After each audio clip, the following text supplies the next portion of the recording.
Okay. So, good day everyone.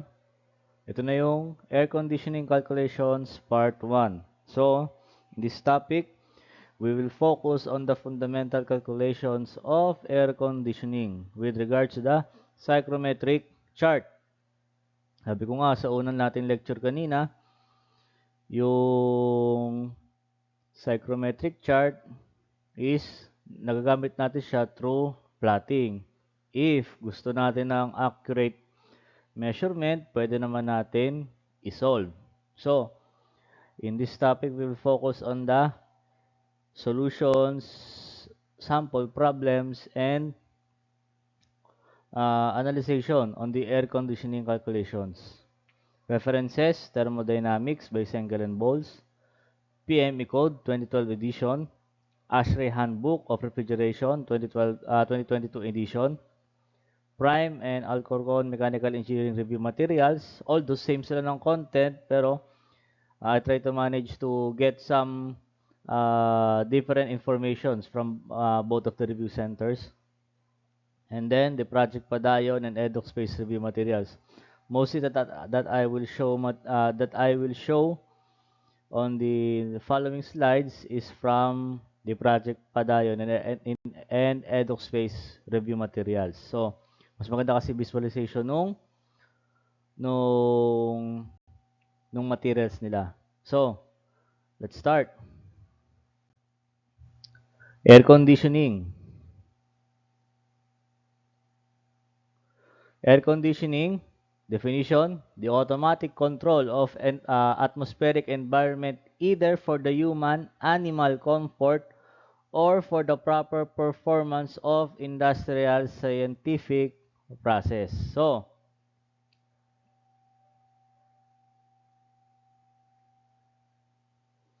ayan automatic control of an atmospheric environment either for the human, animal, comfort. So, ano yun? Yan ay yung tinatawag na thermal comfort or the proper performance of an industrial or scientific process. Going back, meron tayong tinatawag nga na HVAC, which stands for H for heating, V for ventilating, AC for air conditioning. Minsan meron tayong kadugsong R na R for refrigeration. Then, in the Philippines, we have the technical division for PSME na MVAC RE. Stands for M is for mechanical ventilation, MV, air conditioning, and refrigeration. So, usually, mechanical ventilation, since we are in a tropical country, madalang natin gamitin tong heating process. Then, sabi ko nga kanina, yung human animal comfort, ang preference yan ay thermal comfort. So, ano yung thermal comfort na yun? If I'm not mistaken, properly, ang value niya is ranging from 20 to 25 degrees Celsius at temperature dry bulb syempre. And ranging from 40 to 60% RH. So, paano natin nalalaman yon? Yung psychrometric chart natin, kung mapapansin nyo, ayan, nakaganyan psychrometric chart natin. Then, sabi ko nga, di ba, may mga reading yan, kada dito, may mga reading yan. Ang thermal comfort properties ng psychrometric chart is nasa kanyang gitna, andito. Minsan, mga psychrometric chart na makikita nyo, meron siyang occupied area dito na bukod na nandiyan. Na shaded area. Ibig sabihin, yung region na yan, nandyan yung thermal comfort na sinasabi. Or sa ibang psychrometric chart, makikita nyo na lang na meron yung star sa gitna. May star yun na remarks. Ibig sabihin, doon nagsisimula yung thermal comfort. Okay. So yun ang air conditioning, HVAC, MVAC, solely focusing for the thermal comfort of the human or animal comfort. Okay? And for the proper performance of industrial scientific process. So what is the difference?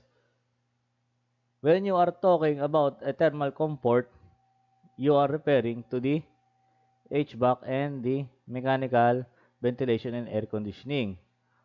But if you're talking with regards to heating or somehow temperature higher than, siguro sabihin natin mga 60 to 100, sobrang init niyan, sunog na tao niyan. So usually, it is a heating as a process. Usually, pag sinabi mo kasing HVAC, ang pinaka-target talaga niya is yung thermal comfort nung tao or nung hayop. Kasi usually, meron tayong mga poultry na determine yung tamang temperature para hindi nga ma-heat stroke yung mga manok, hindi ma-heat stroke yung mga baboy or other animals. So, kailangan ng well-ventilated area. So, yung thermal comfort na kailangan nila ma-adapt. Saan nakita yung thermal comfort? Meron yan sa ASHRAE. Contents ng ASHRAE, meron po yan. So, hindi tayo maliligaw. Ano yung functions ng air conditioning?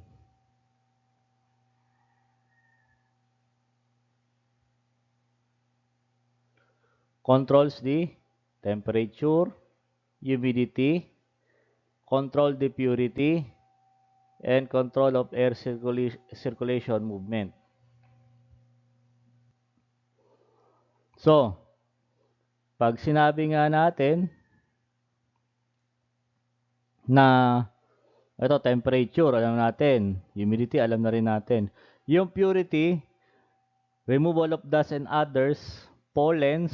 So, pinapanatili nga natin na malinis yung hangin. Or, kung meron tayong thermal comfort, meron naman tayong tinatawag na IAQ. Ano yung IAQ na yan? Yan ay indoor air quality. Ibig sabihin, dapat maganda yung indoor air quality ng isang air conditioning system. Para natin siya na-measure through parts per million, ppm. So yan yung ginagamit nating value pang measure ng indoor air quality. Makikita natin, madalas makikita nyo sa internet, particle matter 2.5, particle matter 5.0. So ibig sabihin, yan lang yung allowable particle matter mo. Hindi ka lalaki ng microns, kasi baka maliliit yan. Minsan hindi na siya visible to naked eye. So yan, yun yung mga measurement na allowable sa kanya. Definition of terms. Psychrometry studies the thermodynamic properties of moist air and the effect of moisture on materials and human comfort. Psychrometric chart, a graphical representation of the thermodynamic properties of moist air, process, and cycles. Psychrometer, instrument used to study the properties of air. So yun yung kanina natin.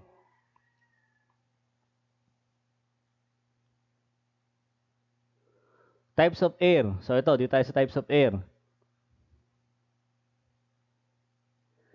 Atmospheric air, a mixture of gases, water vapor, and pollutants. So yun yung regular, yung ATM, atmospheric air.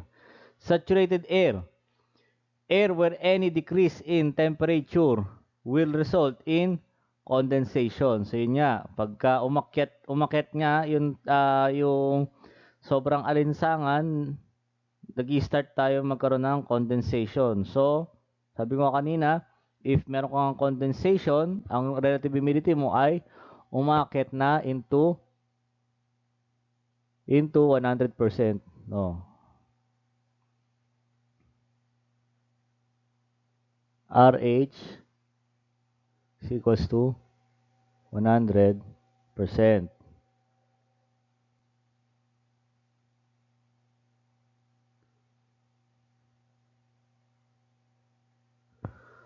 Unsaturated air. Air containing superheated vapor. So, kabalik rin siya ng saturated air. Unsaturated air, superheated vapor. Moist air. A binary mixture of, ito yon, yung dry air and water vapor. Dry air. Non-condensing component, mainly nitrogen and oxygen. So, sa combustible material, sa combustion, para ka nga makapag-combust, kailangan mo ng nitrogen and oxygen. Solely, yun nga yung 78% at 21%. Vapor, condensable component of the mixture. So, yung vapor, pagka tinanggal mo nga yan sa moist air, ibig sabihin, ang may iwan yung dry air. Diyan nagsisimula ngayon maging dry yung hangin or mas mababa yung temperature. Later on, malalaman natin bakit habang tinatanggal natin habang tinatanggal natin yung yung vapor, yung water vapor, nababa yung temperature, nagiging dry air lalo. Okay? So, ito yung contents. In dry air, nitrogen 78%, oxygen 21%. Yung water vapor content natin sa moist air is mostly 1% to 3%. Depends on the weather. Kasi nga, pagka sobrang init, masyadong mataas, maraming condensation. Pagka masyadong malamig, yung biglang ulan, syempre, mamasa-masa, tumataas yan. Then, ano to? Density, tandaan yan. Density at 70 degrees Fahrenheit, 14.7 PSI ng hangin. 70 degrees Fahrenheit, 14.7. At atmospheric pressure. Kumbaga, hindi yung tinatawag na standard temperature and pressure. Okay?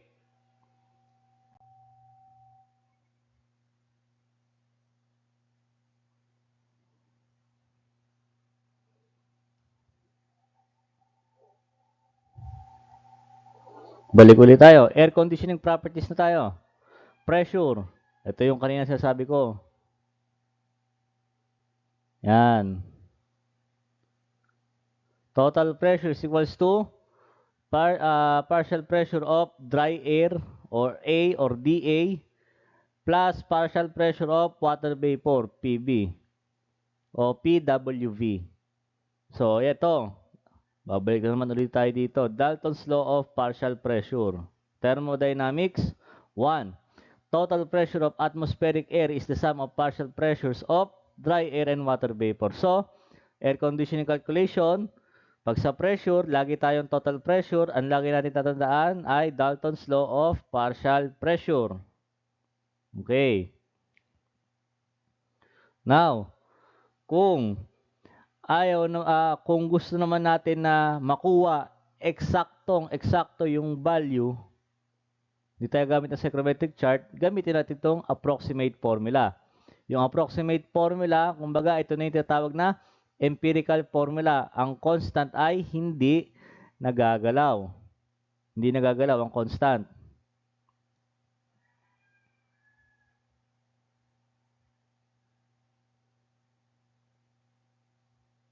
Hindi nagagalaw ang constant. Ibig sabihin, ito, hindi na yan nagagalaw. 237.7, 17.27. Paano natin kinukuha yan? Usually, meron ka dapat given na temperature at saturation in degrees Celsius. So, ibig sabihin, itong formula na to is magamit mo lang siya if ang given values mo ay in SI. Okay? Degrees Celsius Other way around, kung meron kang partial pressure in water vapor, pwedeng ito naman ang gamitin mo para makuha temperature at saturation. So, ito yung approximate formula. Tandaan na 237.7 ln 1.638 PB over 17.27 minus ln 1.638 PB. Okay. So yan na, para hindi tayo mag-compute na para hindi tayo mahirapang mag-plot, meron tayong empirical formula. Cons, kakabisiduhin mo nga lang yan ng mabuti. So, sabi ko kanina, meron tayong STP. Yan nga yun, yung air, 25 degrees Celsius, 100 kPa. So,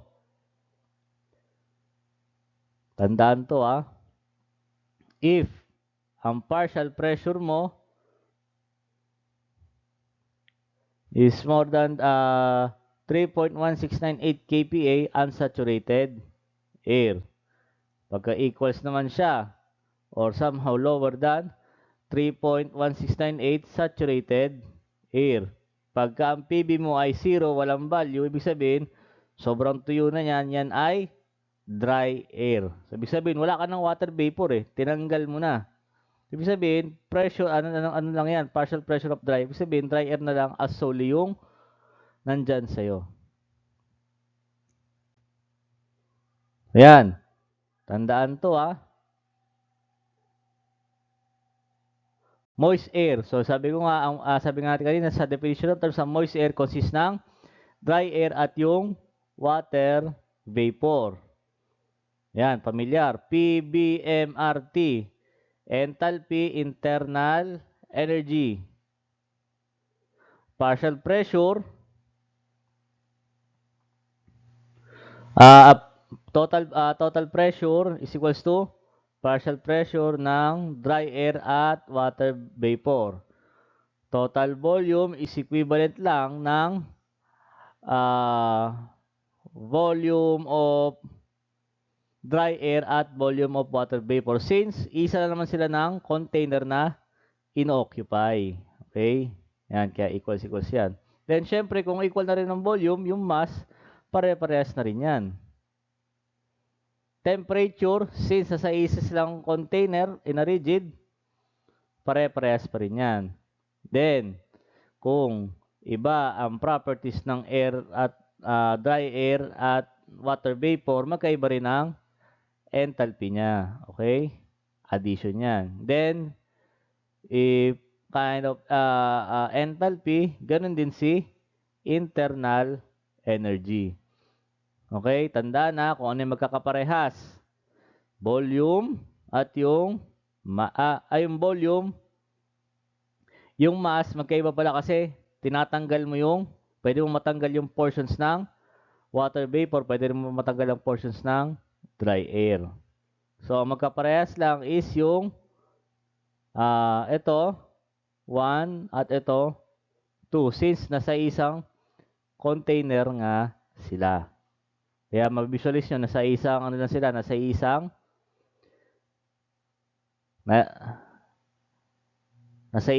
box nga lang sila. Ayan, nasa isang box lang. Tandaan to kasi usually sa mga formula, sa mga susunod, kailangan yung makabisado, makabisado. Kasi, pag hindi nyo natandaan ito, magugulo kayo sa mismong computation ng air conditioning. Then, number 2, temperature. So, ito nga, kanina, ibinanggit natin. Dito naman si dry bulb, wet bulb, at dew point. Dry bulb, actual temp of air measured by ordinary thermometer. So, ito yun. Wet bulb temperature of air if it's saturated. So, ito yung weak na tinatawag. Ito, yan. Saturated kasi nga, nakalubog sa tubig.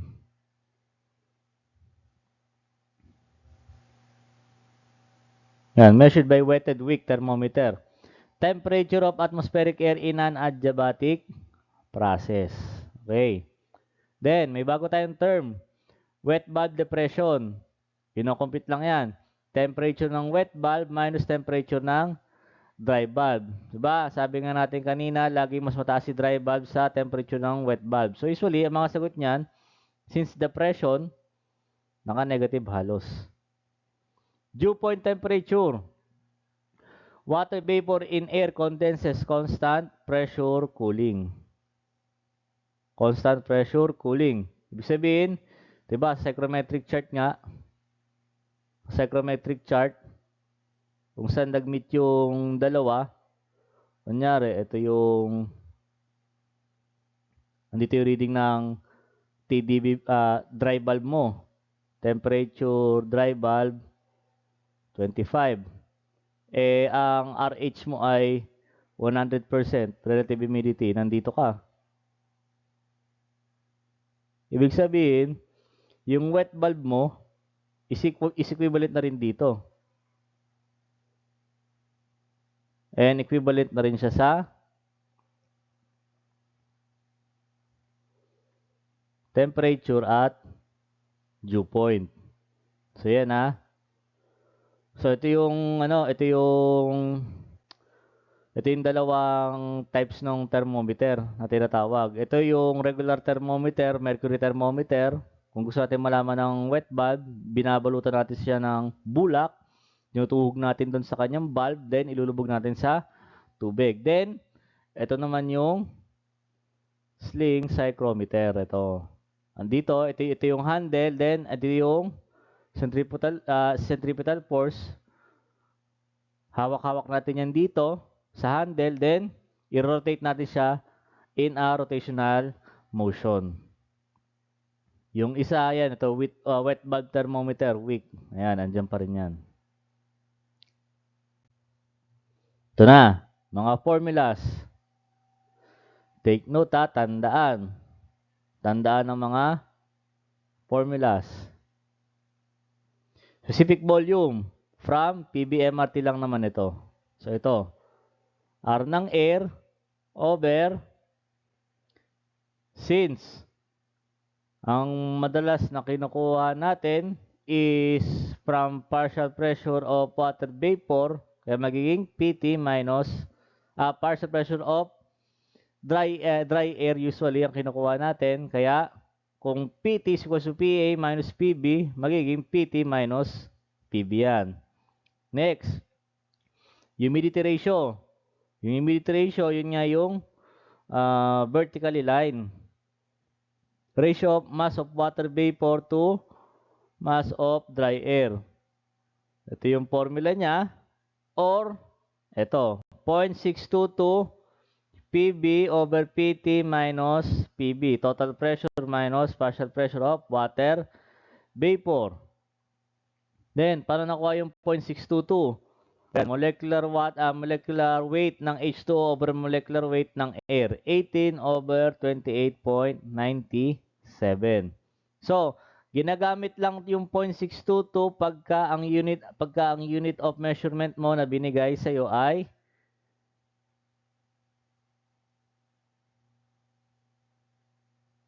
SI. SI yan ha. Laging SI. Tatandaan yung 0.622. Meron yan ka-counterpart pagka English. Di ko lang masyadong specific yung value, pero meron yan ka-counterpart pagka English. Then, lagi tatandaan, mass of water vapor is usually measured in grains. So, ibig sabihin, another conversion. 1 pound of air is equal to 7,000 grains.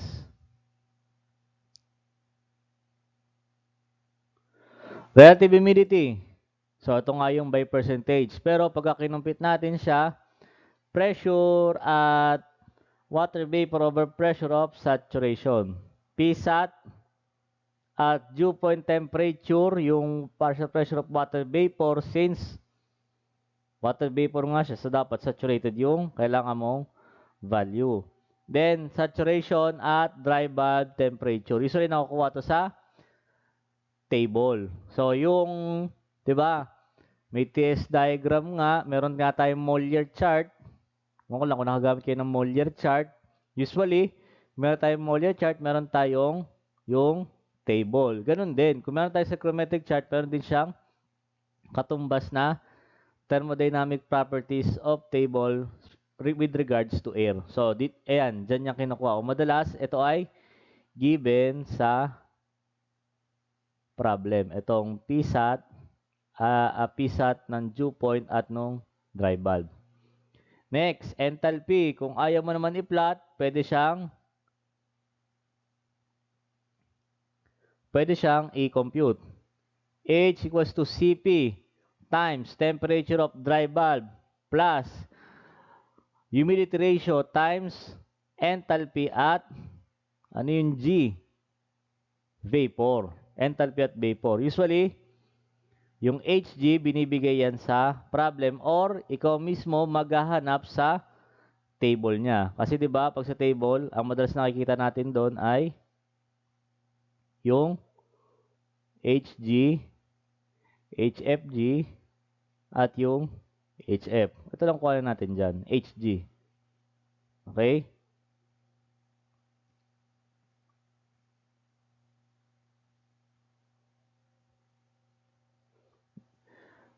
Kung ayaw naman natin mag-plot, kung gusto natin pahirapan ng sarili natin, pwede naman natin i-compute.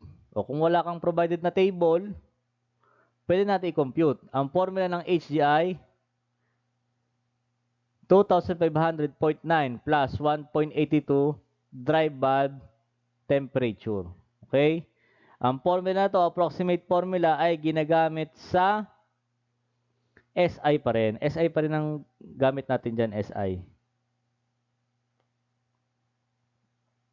So, at SI units pa rin yan, ha?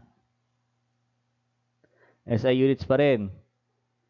Always tandaan, CP, air, is equals to 1 kilojoule per kilogram or approximately 1.0062 kilojoule over kilogram. Yan. Kelvin. To. Another input formula.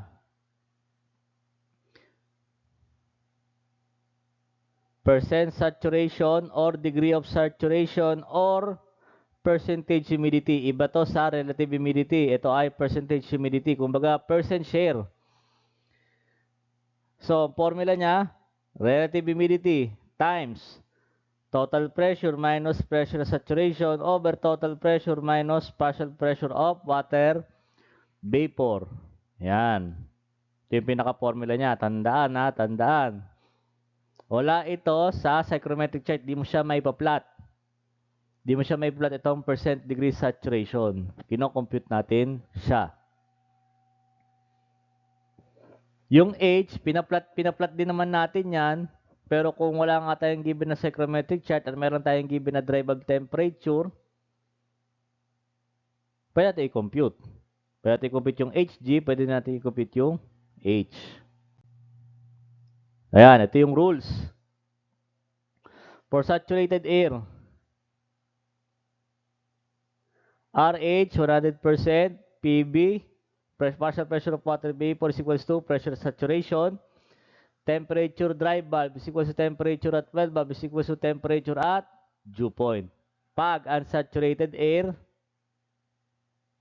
mas mataas. Yan. PB to PSAT. And syempre, magkakaiba sila ng value. Diba? Pag unsaturated, superheated nga raw siya at pagtawag. Nasa labas siya ng region.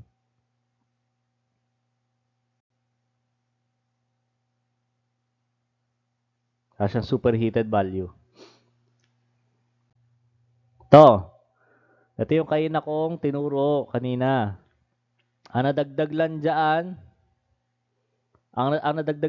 itong sensible heat factor. Usually, yung nakita natin kanina, kung mababalikan niyo yung video, yung psychrometric chart, meron siya parang protector dito. May protector dyan. May protector, then may mga kanya-kanya siyang linya papunta dito. So dito, gagamitin ng psychrometric chart, ito yung sensible heat ratio. Yan, sensible heat factor or sensible heat ratio. Makukuha ba natin yan, sir, kahit di natin plot? Yes, makukuha natin yan. Pero hindi properties ng psychrometric chart na gagamitin natin. Ang sensible heat factor or sensible heat ratio, SHR, is equals to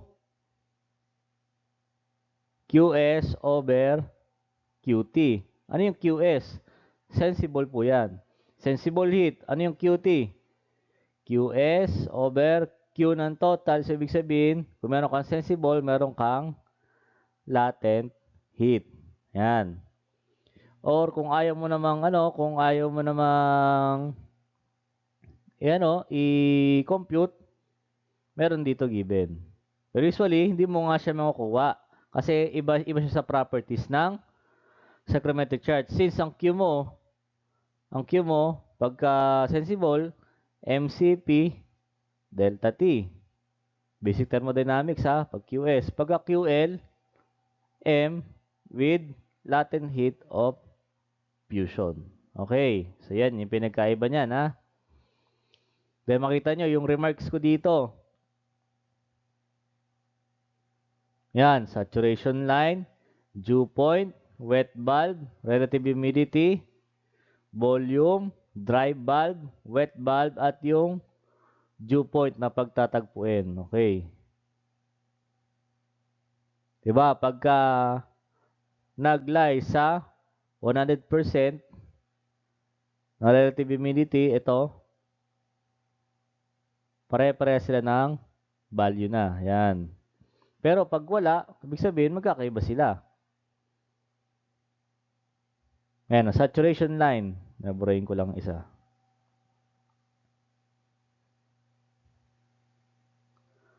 Saturation line, RH 100%. So, ito yung linya na yon. Ito. Ayan. Yan ha, tanda mabuti yung mga designation ng line. So, ito, medyo na ligaw lang. Andito talaga yan sa pinakasagad niya. Ito yung TDP. Okay? Yan na. Kasi ito, yun, temperature, dew point, wet bulb. Ito, wet bulb yan. Dito makukuha. Then, dito ang dry bulb temperature. Specific volume, relative humidity, humidity ratio, enthalpy. Then, andito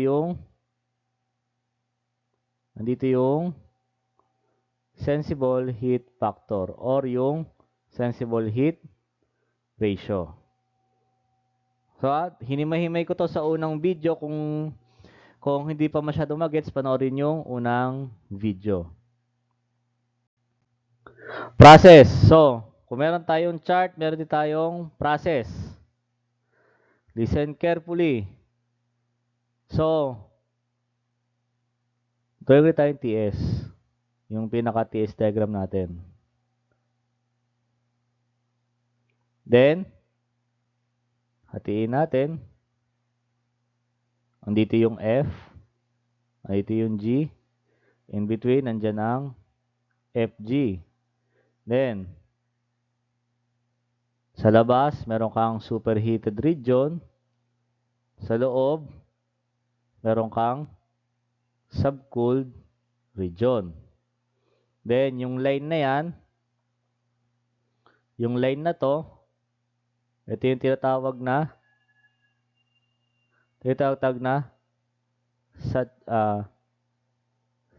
saturation line. Ngayon, tignan natin yung psychrometric process. 0 to 1, cooling. So, kung mula dito papunta doon, subcooled, di ba? Ibig sabihin, cooling process. So, ibig sabihin, kung ang temperature dry bulb mo, meron kang given dito, dry bulb, sabihin natin 25 degrees Celsius, then nagkaroon siya at final state. Naging 15 degrees Celsius dry bulb. Ibig sabihin, ang psychrometric process na nangyari sa iyo ay cooling, decrease in temperature.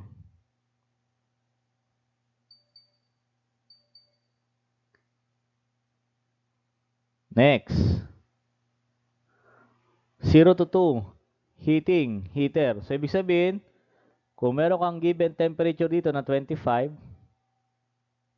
then, at a certain point, nagkaroon ka ng final temperature, nagkaroon ka ng 40, ibig sabihin, ang process na nag-occur sa'yo ay heating. Yan ha, psychrometric process.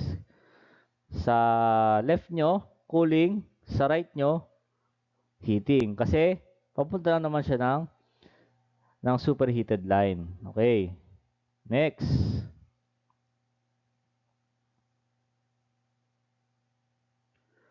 Humidifying, isothermal, dryer. Humidifying. Diba? Meron tayong relative humidity kanina. Yung mga linya. Yung violet na yon sa una nating video. Ito, yung mga linya-linya na sumusunod sa curve ng saturation line. Ngayon, pag humidifying, kunyari, ito, from point na nandito ka, meron kang given temperature, may temperature ka dyan, dry bulb na 25. Then, meron kang initial state na binigay na relative humidity. Ito, meron kang 50% RH. Tapos, nagkaroon ka daw ng changes in relative humidity. Tumaas. Ibig sabihin, sa line na to, meron ka na ngayong 70% RH. Pero, ang temperature mo, still the same. Still the same pa rin. So, ibig sabihin, ang process na nangyari sa'yo ay humidifying. Ibig sabihin, pa-approach ka ng pa-approach sa saturation line at a certain temperature point. Okay. Dehumidifying. Yan, dehumidifying. Ano may dehumidifying? Kabaliktaran. So, ibig sabihin, kung meron kang state ng 25% relative humidity at 25% dry bulb temperature at ang una mo ay 70% naman, pababa. Ibig sabihin, from 70%, nag-reduce ka to 50%. Ang process na nangyayari sa iyo ay dehumidifying. Dehumidifying pa lang yan ha. Dehumidifying. Ngayon, yan yung 0 to 4. Pray lang natin yung iba.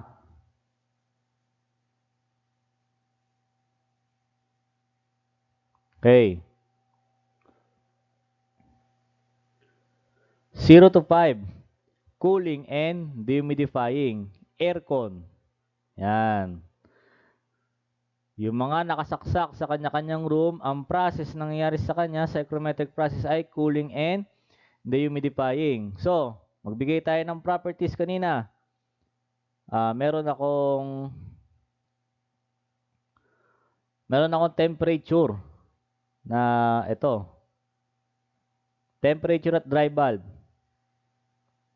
Na kung ito ay 30, ito ay 40, sabihin natin ito ay 35 degrees Celsius. At meron akong relative humidity. So ito. Ang relative humidity ko raw una ay ang relative humidity ko, sabihin natin kung ito ay 70, sabihin natin ito ay 65% RH.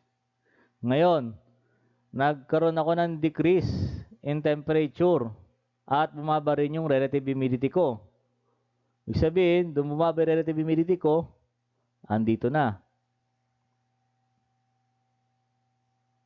Andito na yung relative humidity ko. Changes. Relative humidity, kung 65 to, syempre bumaba. Sabihin natin ito ay 40% RH.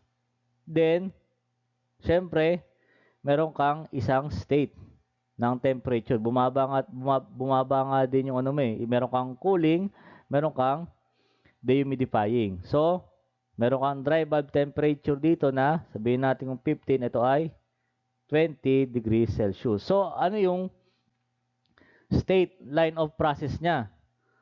Meron kang point na nandito, ito, meron ka rin point na nandito kung saan nag-intersect sila. So, ibig sabihin, ang process na papunta dyan, yan,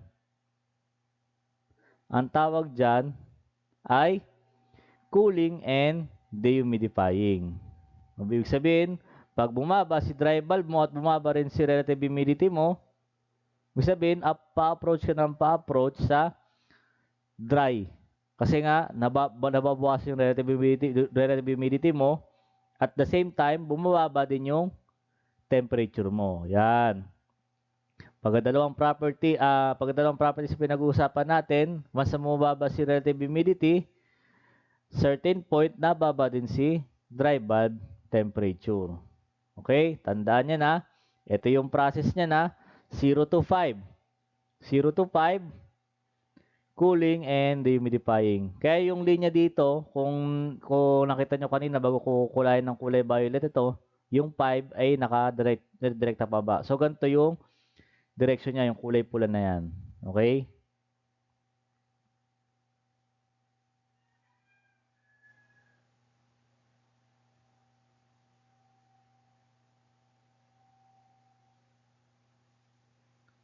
Next, heating and dehumidifying.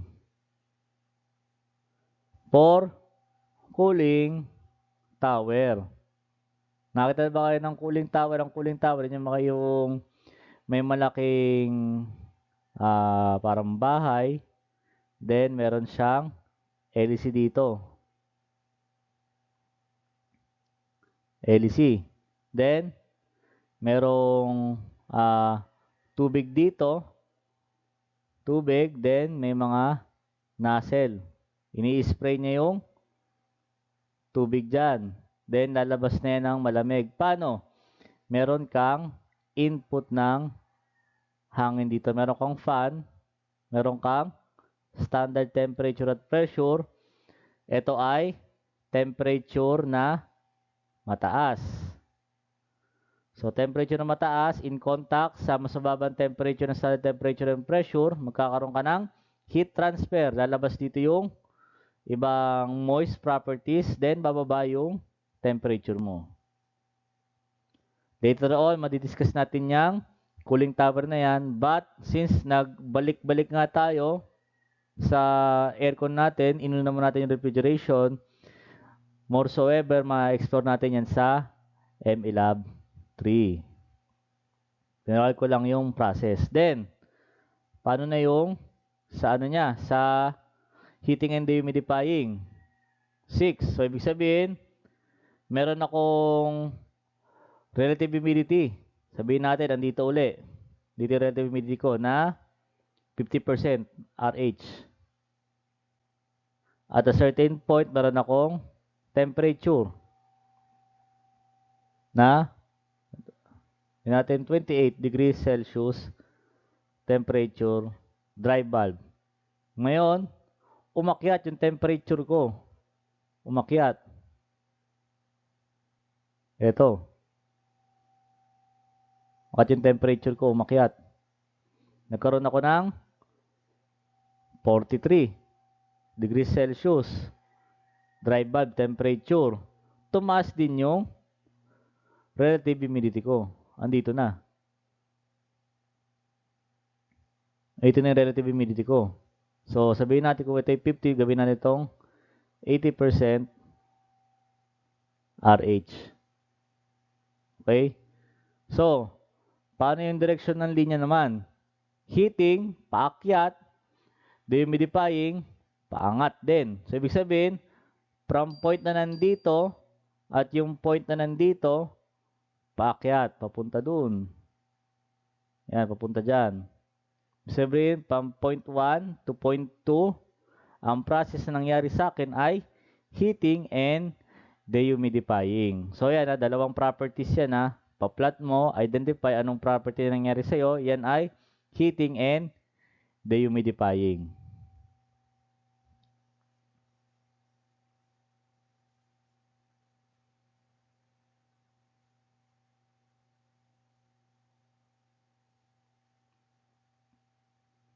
Next, 0 to 7. Cooling and dehumidifying, adiabatic, dryer. So, dryer naman, dryer. Cooling and dehumidifying. So, cooling and humidifying. So, ibig sabihin, meron kang ah meron kang temperature property dito. So, ibig sabihin, may nag-plot ka uli. Sabihin natin 30 degrees Celsius dry bulb. Then, meron kang relative humidity given na sabihin natin mga 40% RH. Then, nagkaroon ka ng increase in humidity. So, nandito na yung humidity mo. Andyan. Andyan. Sabihin natin ito ay 80% RH. At the same time, bumaba naman yung temperature mo. Bumaba naman yung temperature mo. Okay. Bumaba yung temperature mo, nagkaroon ka ng, kung 20, sabihin ito 25 degrees Celsius temperature dry bulb. Ang changes na nangyari sa'yo, from point na nandito at nandito, paakyat. Yan. From point 1 to point 2, ang nangyari sa'yo ay cooling and humidifying. So, yan yung plotting niya. Cooling and humidifying. In changes in temperature pababa at relative humidity pataas.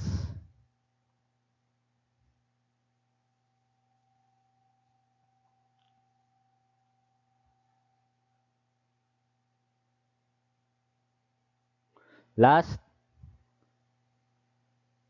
0 to 8. Heating and dehumidifying. Chemical dehumidifier. So, process from 0 to 8. Heating and dehumidifying. So, ibig sabihin, may mas mataas ka na temperature. Ibig sabihin ito, 30. Kuhanin natin, 30. 30. Then, meron kang 30 degrees Celsius TDB. Then, meron kang relative humidity na nakaplot kasama sa kanya. Nakaplot kasama sa kanya, sabihin natin ito ay 80% RH. Ngayon, nagkaroon ka ng increase in temperature, pero mas mababa yung relative humidity mo. So, nandito. Sabihin natin nandyan. Sabihin natin ito ay 40% RH. At the same time, nag-increase ka nga ng temperature, nagkaroon ka ng 45 degrees Celsius temperature dry bulb. Ang nangyari sa iyong process from point 1 to point 2, tatagpo yan, 1 to 2. Ibig sabihin, yan ay heating and dehumidifying. So yan kinumpleto natin yung buong psychrometric process. Sir, paano namin ma-plot yun? Paano namin ma-identify? Sa psychrometric chart, para ma-plot mo lahat ng values, ano ba yung mga values na yun? Isa-isayin natin. Temperature dry bulb, temperature wet bulb, enthalpy, specific volume, humidity ratio, relative humidity. Para namin ma-plot yan sir lahat, kailangan sa lahat ng given na yan, meron kang dalawa na nakalagay sa problem. Pag isa lang yan, mahirap kuhanin. Dapat laging dalawa kagad. So, para natin for example, meron akong given na RH at yung dry bulb temperature. Okay, tingnan natin gawin natin. Sabihin natin dito kung meron akong dry bulb temperature na 20. So ito. 20 degrees Celsius. Tapos meron akong relative humidity ko na, so ito, sabihin natin ito ay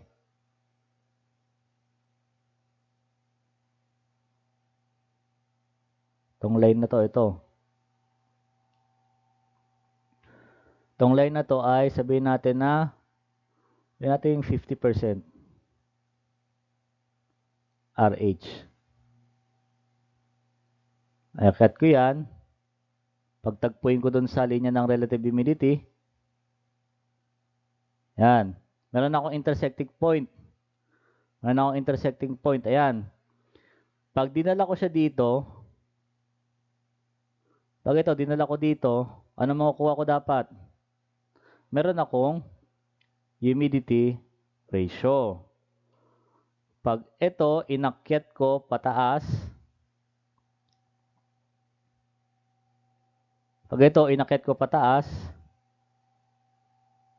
yan, meron akong temperature ng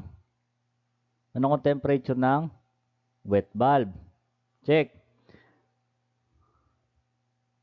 Ito, pag inakyat ko ito ng pataas, ito, dito, yan. Ano ang temperature ng wet bulb?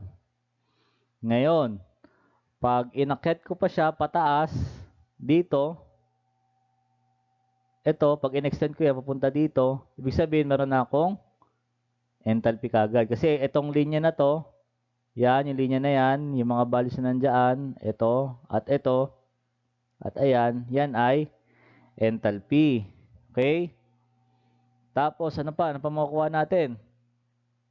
Specific volume. Yung specific volume, ito. Diba? Ito yung specific volume. Ayan, yung nakita natin na nakahiwalay na yan. Ito, at ito. Ibig sabihin, kuhanin natin yan dun sa nag-intersect na linya uli. Yan. Ibig sabihin, nandyan ang specific volume natin. Diba? Nakuha natin siya sunod-sunod. Basta meron kang dalawang properties lang. So, kung ano yung mabasa mong value dyan, yun na yung value niya. Or kung ayaw mo naman ng by assumption, reading do sa psychrometric chart, mag-compute ka. Yun yung mga other formulas na nakabigay sa recent slide. Okay? So, yun na naman ang ano neto. Kung ayaw mong gumamit ng psychrometric chart, mag-compute ka. Pero kung gusto mong gumamit, i-plot mo ng maayos. So, sa mga process, ayan ha. Sa mga process, ito yan. Wait lang. Heating and dehumidifying. So, meron kang heating coil. So, ito yung pinaka-schematic niya. From 1 to 2 to finishing temperature result. Kasi nga, di ba, nagkaroon tayo ng, kung mapapansin natin, kung ito ang psychrometric chart, ito yung increase in temperature ng dry bulb. TDB. Ngayon, meron kang changes in relative humidity. Kasi nga, nag-humidifying ka, umangat. Ibig sabihin, ito yung isa, then ito na yung pangalawa. Yan, yan yung ng relative humidity. So, ibig sabihin, yung pinaka-output temperature, kung nasan to, kung saan umabot yan, ito yan, yung 2, 1 to 2. Yung humidifying process lang siya ng relative humidity. So, ito tignan natin. Isa-isayin natin ulit ito. Heating coil, humidifier. So, ibig sabihin yung humidifier, meron niyang output source na water. Nag-i-spray yan ng tubig. Then, meron kang mainit na hangin. Temperature. Temperature ng hangin na, syempre, dry bulb na mababa. Sabihin natin na 20. Ang heating coil mo, temperature niya somehow, yan ay binating 40 degrees Celsius. Magkakaroon niya ng temperature difference. Ibig sabihin, pag dumampi na tong 20 degrees Celsius, papasok dito, magiging contact na yan, magkakaroon na yan ng changes in the heating section. Then, magkakaroon ka ng mag-i-spray ka ng tubig. So, yung tubig, sabi nga natin, pagka nandito na yan sa yung linya ng saturation, linya ng relative humidity, ibig sabihin, condensated na siya, fully saturated. Tama nga naman, kasi nagdagdag ka ng tubig dito, sumama yung water droplets. Kaya tumaas yung relative humidity. So yan yan yung mga schematic process. Next, adiabatic process. So yung adiabatic, usually, kamukha siya ng evaporative cooler. Evaporative cooler. Yan. From hot, dry air, sabihin natin, good example is yung Iwata na nandun sa gym. So, mainit ang temperature sa gym. Sabihin natin nasa 23 degrees Celsius siya. Ngayon, kung ito yung Iwata na ginagamit natin sa gym, ito yung fan, then meron siyang tubig o yelo na nilalagay dito, H2O or ice, sasama yan. So kung dito siya umigop ng hangin, paglabas niyan, presko na. Same as dito. Kung ito yung hot dry air, temperature dry valve, hot dry air, then nagkaroon ka ng liquid water supply. So ito yung para yung dito sa Iwata. 23 degrees Celsius, sasama yung kung 23 degrees Celsius at nasa labas ito, so maalinsangan. So mataas yung relative humidity. So sabihin natin nasa sabihin natin na nasa sabihin na natin nasa 60% RH. Nadagdagan ka ng naglagay ka ng tubig dito. Natural, tataas yan kasi may water content. Kaya, kung ito yung relative humidity mo, kung ito, ayan, tataas talaga yan. Then, ang temperature, bababa. Ayan. Bababa naman. Ibig sabihin, nagkaroon ka ng reduction in temperature. Nagkaroon ka ng reduction in temperature, cool, moist air. So, moist, ibig sabihin, mas malaki yung contents ng water vapor na nandiyan. Kasi nga, nagdadagdagan ka ng liquid droplets. Air mixing. So, usually, ang air mixing, ano lang naman to?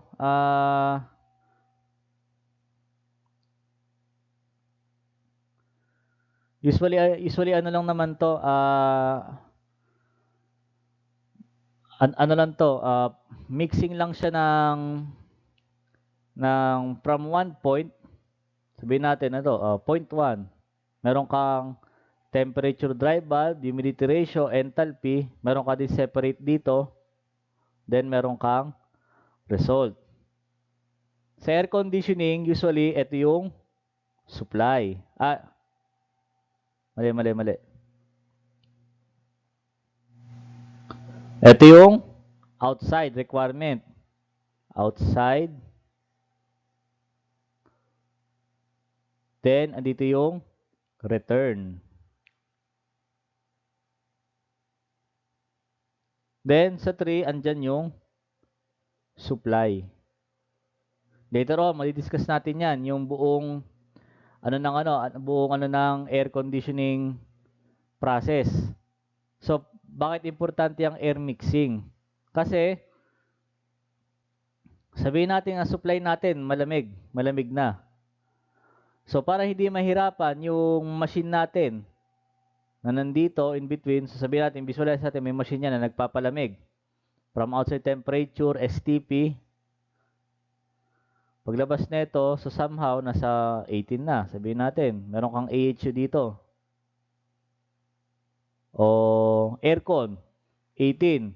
Then, syempre, para hindi masyadong malakas ang consumption ni AHU, yung 18 na yan, meron niyang return. So, ibig sabihin, para hindi na yan mahirapan mag-process, makapag-achieve si air conditioning unit mo ng ganong temperature, yung outside air, hahaluan niya na ng nag-return na nanggaling dun sa supply. So, ibig sabihin, kung ito ay 30, kung 18, then somehow tumaas yan, gawa ng nakakonekta sa load yan, sa room, may mga iba't ibang heat, yung 18, pag nag-return, nasa 23 na yan. So, ibig sabihin, ang papasok sa kanya, kung 30, 23, hindi na siya eksaktong 30, mas mabilis siya ng mapapababa kasi nahaluan na siya nung portion ng return. Formula. Ito lang naman ay energy in, energy out. Ha? Heat balance in enthalpy. Moisture balance in humidity ratio. Dry bulb balance with regards to temperature. Bypass factor. The portion of the air that passes through the coil without contacting the coil surface. So, yan ha, tandaan ha. The portion of the air that passes through the coil without contacting the coil surface. So, ibig sabihin, meron kang dalawang types of coil dyan. Ito yung heating at ito yung cooling. Meron kang dry bulb temperature, TA, entering the coil. TB, leaving the coil. TC, mean effective temperature of the coil surface. Ibig sabihin, temperature nung nakadampi dun sa coil. So, yan ha. Formula. Bypass factor of heating coil. TC minus TB over TC minus TA. For cooling coil, TB minus TC, TA minus TC. Coil factor, TA minus TB over TA minus TC. Huwag malilito, huwag pagaluluin yan ha. So, additional input. Kung ito ay, sabihin natin mataas ang temperature niya, 35 degrees Celsius. Eh, ang cooling coil mo, temperature niya sa loob ay, sabihin natin 18. Kung 35 ito, kung 35 ito, tapos nagkaroon ng contact dito sa surface, syempre yung pinaka coil surface mo, magkakaroon ka ng condensate dyan. Condensate, yung tutulo, yung mga droplets. Ibig sabihin, dapat dito meron kang drain. Meron kang condensate drain.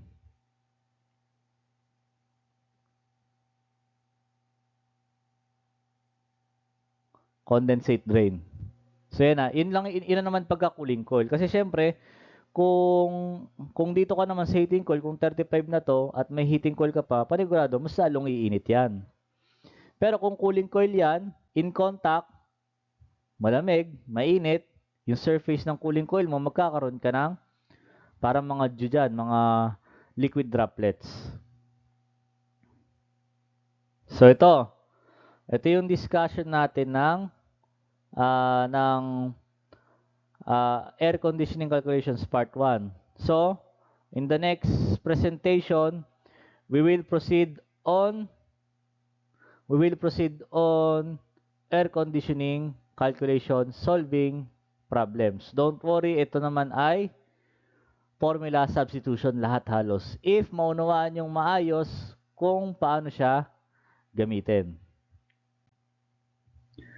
Compute the humidity ratio of 70% RH and 25 degrees Celsius. So, pag hindi binigay, kung temperature dry bulb o wet bulb yan, always assume na ito ay TDB, dry bulb. When the barometric pressure is 101.325 kPa. From steam table, pressure at saturation at 25 degrees Celsius, 3.169 kPa. So, binigay yung pressure at saturation. Ang hinahanap, humidity ratio.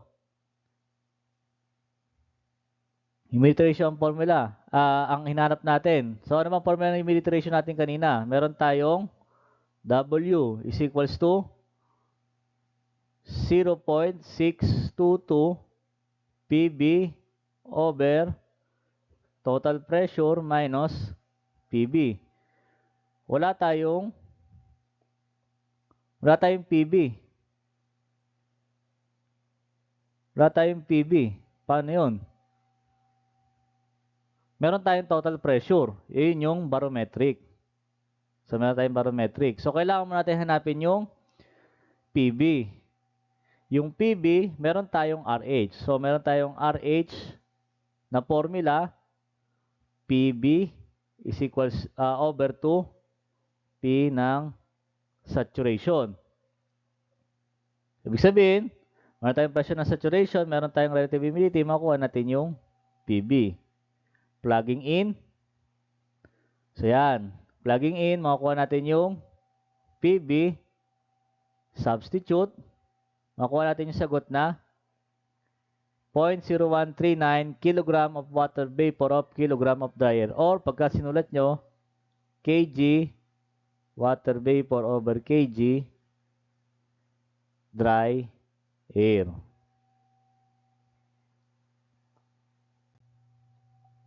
Next, calculate. Yun, no? Specific volume, V. Of air vapor mixture in cubic meters per kilogram of dry air when the following conditions prevail. T. So, ito ay dapat T dB. Humidity ratio, kilogram per kilogram or kilogram dry air over kilogram water vapor. And a total pressure of 90 kPa. Ang hinahanap, specific volume. Sabi nga natin, nanggaling yan ngayon sa PB MRT. Derivation, B is equals to R ng air, T ng air over P. Ano pang ano natin? Meron pa tayong ibang given dito. Wala naman tayo nung partial pressure nung dry air. Wala tayong partial pressure ng dry air dyan. Total pressure meron tayo. Ano ba total pressure? PT is equals to PA plus PB.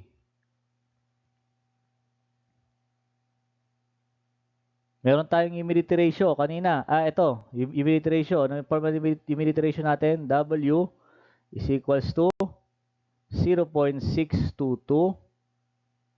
PB over PT minus PB. Ngayon, kung lalaruin natin tong kung lalaruin natin tong formula na to para makuha natin yung PA, so dapat ang makuha natin 0.622. Kung PA ang gusto natin palabasin diyan, kung PA nga gusto natin palabasin, so dapat PT minus PA para sa PB. Then, kung gusto natin makuha naman yung dito sa PA, sa baba, PT minus PA is equals to PT minus PB is equals to PA na siya. Yan, makuha natin yung PA na kasi meron tayong PT. So, una, compute natin to. W is equals to 0.622 PT minus PA over PA kasi PT minus PB is equals to PA, then PB is equals to PT minus PA. Then, pagka nakuha natin yan, nakuha natin yung PA, salpak natin dito sa V, yung PB MRT. Okay? Substituting, yan, ayan yung formula. Then, ayan yung sagot. Ang makuha natin, so ito, derivation, shift solve, makuha natin yung PA na 87.88 kilopascal, substituting, R ng air 0.287. Since ideal gas, gagamit tayo ng absolute temperature, 30 plus 273. Makuha natin yung BA na 0.99 cubic meters per kilogram dry air.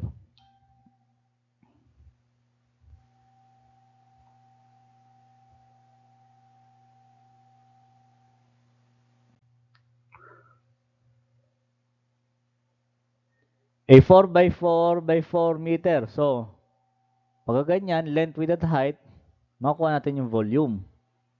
Ito. Relative humidity ratio of 80%. So, meron ka ng RH.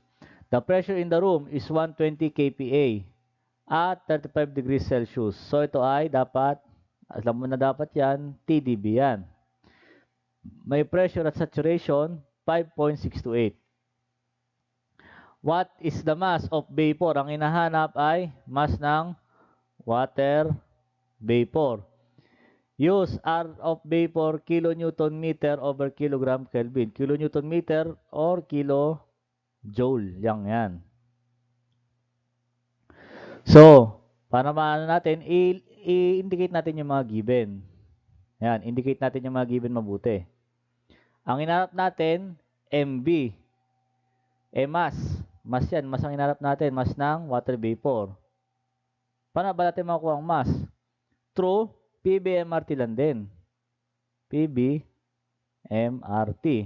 But, in the sense na water vapor ang gagamitin natin. Kaya meron kang R vapor dito.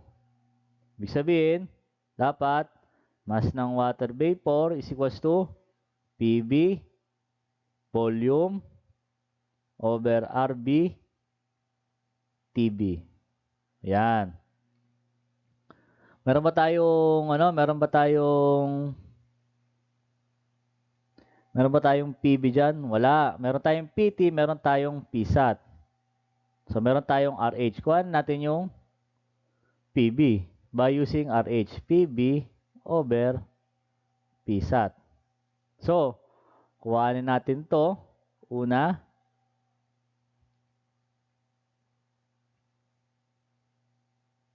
kuhanin natin to.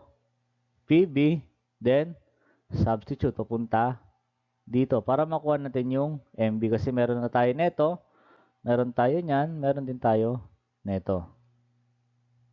Substituting, makuha natin yung volume. So, ito, volume 0.8 PB para sa saturation, RB, then yung temperature. 273 kasi nga ideal gas ang ginagamit natin. Makuha natin yung MB, mass of water vapor na 2.03 kilogram water vapor. Air mixing naman. The mass of an outside air. So, mass of an outside air. So, ibig sabihin, mass MO, an outside air of TO. 50 degrees Celsius in an air conditioning unit is, ayun, ito ang MO. Find the temperature of after mixing. After mixing. If the outside air mixed with 40 kg with recirculated air at 35 degrees Celsius. So, kung i-visualize natin yan, ito yung outside. Ito yung return. Ito yung supply. Sa outside mo, meron kang M. 60. Temperature, dry bulb yan, 50 degrees Celsius.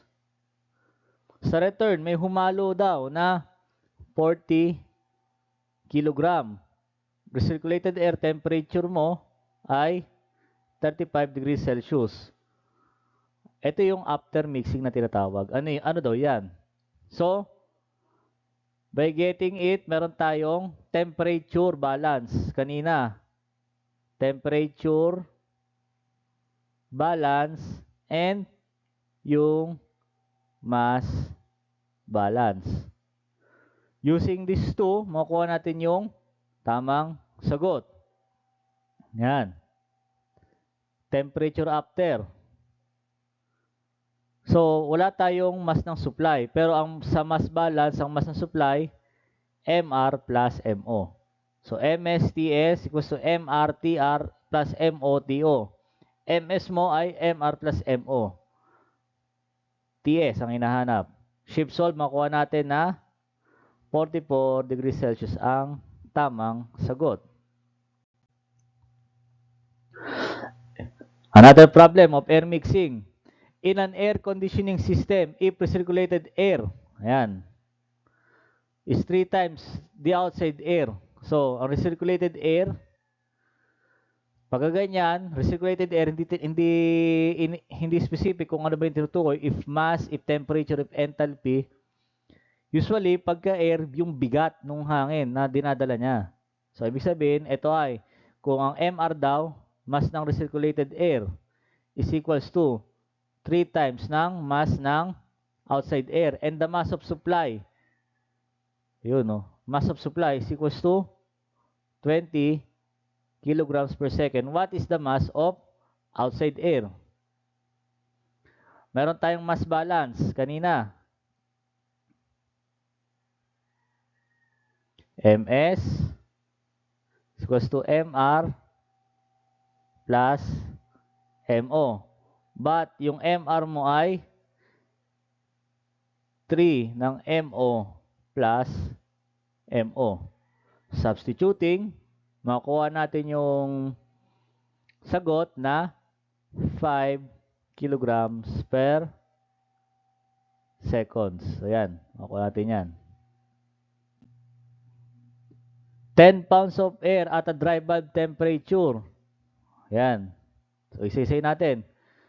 10 pounds of air. So, meron kang M. Di natin pa natin alam kung anong designation yan. 10 pounds. So, ito ay English. 10 pounds of air at a dry bulb temperature. 50 degrees Fahrenheit.